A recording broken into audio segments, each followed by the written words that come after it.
TikTok CEO Shou Chew facing a bipartisan grilling from the House Energy and Commerce Committee on Thursday. We heard a lot of talk about the negative sides of the app and why it should be banned. TikTok is a weapon by the Chinese Communist Party to spy on you, manipulate what you see, and exploit for future generations. Providing harmful content directly to children. Your algorithm can promote suicide, self-harm, and eating disorders. It's also a portal for drug dealers. This video has been up for 41 days. It is a direct threat to the chairwoman of this committee. I think that is a blatant display of how vulnerable people who use TikTok are. Your platform should be banned.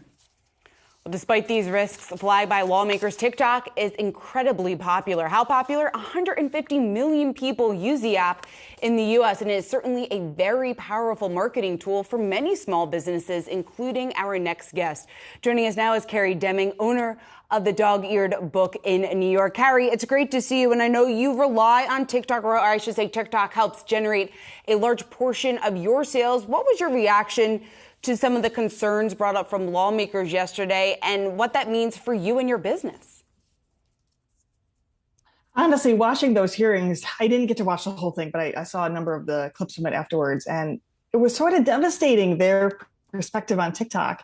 And as a small business owner, it's been massively beneficial. Since I joined TikTok 2 years ago, the growth of my bookstore has been exponential.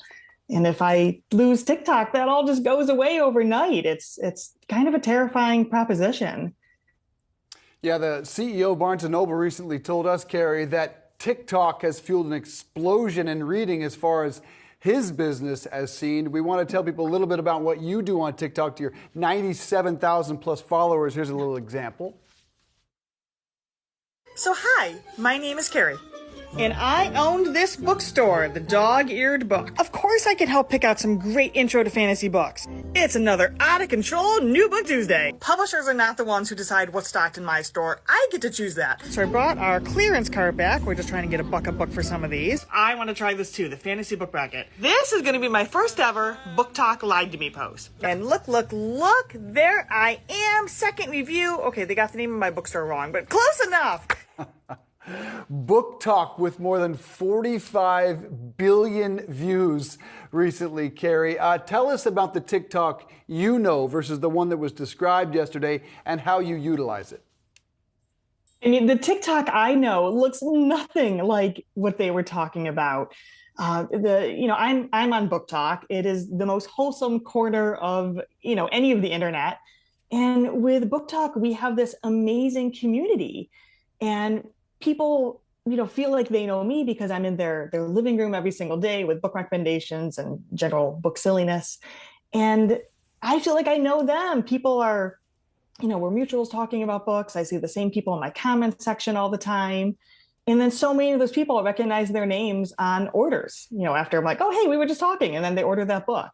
It's nothing like what they were talking about in those hearings. It's just this happy little cozy place where we talk about books.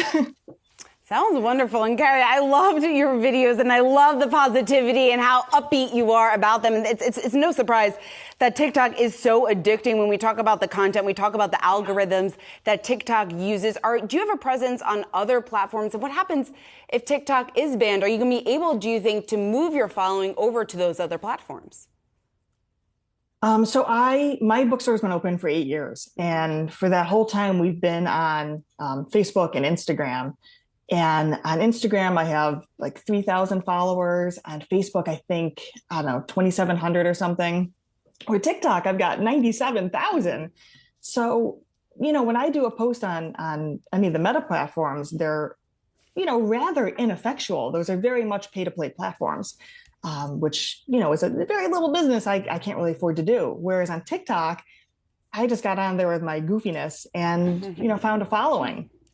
Some of them will come with me to the meta platforms, but obviously not all of them have when you look at the following counts. How, though, Carrie, if at all, are you concerned about the Chinese Communist government having your user data and doing with it whatever they want? I mean, honestly, I have a smartphone, right? Do you have a smartphone? I have Facebook. All those things are already tracking every single thing I do. I can't imagine that what TikTok is doing with my data is any worse.